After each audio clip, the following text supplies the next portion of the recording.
जिसका सिर्फ मेला नहीं मेला चले, चंद लोगों की खुशियों को लेकर चले। दीप जिसका सिर्फ मेला नहीं में चले, चंद लोगों की खुशियों को लेकर चले। वो जो साए में हर मसलहत के पले, ऐसे दस्तूर को सुबह बेलूर को मैं नहीं मानता, मैं नहीं जानता। हमारे साथियों जसलो जेके जाम छोड़ो था सिंधी यूनिवर्सिटी का हैदराबाद प्रेस क्लब ताणी मार्च पैदल मार्च करे आया यूनाइटेड स्टूडेंट फेडरेशन वेनजी यूनिवर्सिटी के तरफा शागिर्द यूनियन जी बहाली जो मुतालबो कयां थो ऐं हुन सां गॾोगॾु इहो ॿुधाईंदो हलां त असांजे यूनिवर्सिटीज़ में जेको शागिर्दनि सां ज़ुल्म कयो पियो रहे हींअर वेझड़ में असां पंहिंजी यूनिवर्सिटी में शागिर्द यूनियन जी बहाली ऐं शागिर्दनि जे मसइलनि ते इतिहाद कयो। जंहिंखां पोइ असां ते कमेटियूं ॾियारी वयूं ऐं असांखे इहे धमकी ॾिनी वई त जेकॾहिं तव्हां वरी ॿीहर एहतजाज कंदा तव्हांखे सपली तव्हांखे टंबे कयो वेंदो। इवन जेके शागिर्दियाणियूं पंहिंजे हासिल जे मसइलनि लाइ असां सां गॾु उन एहतजाज में शामिल हुयूं, उन्हनि खे अंदरूनी तौर ते हिरासत कयो वियो त जीअं उहे पंहिंजे मसइलनि खे लिकाए छॾनि।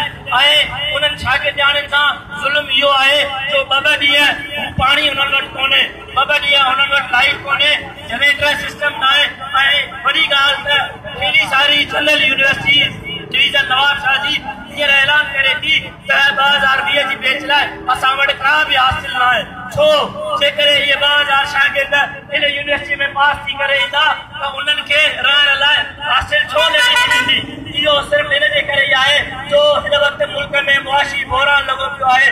सिर्फ़ु शहीद बेनज़ीर भुट्टो यूनिवर्सिटी न, सिंध यूनिवर्सिटी न, नंढो जाम यूनिवर्सिटी न, पर पाकिस्तान जी हर यूनिवर्सिटी सां मुआशी मसइलो आहे। उनजो सिर्फ़ु हिकिड़ो ई हल आहे त असां शागिर्द सभु उथी करे इन्क़िलाब जो नारो हणूं ऐं इन जिदोजहद खे पूरे पाकिस्तान ताईं खणी हलूं। जीअं इहे शागिर्द जेके अॼु फ्रस्ट्रेशन जो शिकार आहिनि, अॼु डिप्रेशन जो शिकार आहिनि, यूनिवर्सिटियुनि में शागिर्द ॿाहिरि नथा निकिरी सघनि, पंहिंजे हक़नि लाइ ॻाल्हाए नथा निकिरी सघनि। उन्हनि जो वाइदल शागिर्द यूनियन जी बहाली ऐं इन तबक़ाती तालीमी निज़ाम जो ख़ात्मो ई आहे। जंहिंजे करे अॼु ही मार्च रखियो वियो ऐं असीं मुतालबो कयूं था त शागिर्दनि जी यूनियन जी बहाली सां गॾोगॾु शागिर्दनि खे यूनिवर्सिटियुनि में उन्हनि खे शागिर्दनि जो जेको राइट आहे उहो उन्हनि जो हक़ आहे, आवाज़ आहे, जेको आवाज़ दॿाइनि था। छो जेकॾहिं असां एडमिट ते वञूं था उहा असांजे फीस इंस्टॉलमेंट जो मसइलो आहे। जेकॾहिं असां वञूं था त कंहिं शागिर्द खे स्कॉलरशिप नथी मिले, हालांकि उनजो नालो बि आयो आहे, सिर्फ़ु इन जे करे जो हू इहो सम्झनि था त असां जेकॾहिं आवाज़ अॼु उथारियोसीं सुभाणे असां इन नंढनि मसइलनि खां मथे चढ़ी वॾनि मसइलनि ताईं आवाज़ उथारींदासीं। हू असांजी आवाज़ बंदि करणु चाहिनि था पर असां पंहिंजी आवाज़ बंदि करणु न चाहींदासीं।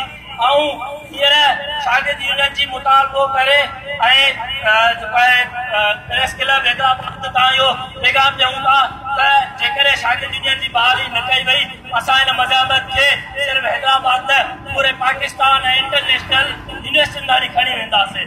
आखिर में आउं शेर चई पंहिंजा वठंदुसि, सरफरोशी की तमन्ना अब हमारे दिल में है, सरफरोशी की तमन्ना अब हमारे दिल में है, देखना है जोर कितना बास का दिल में।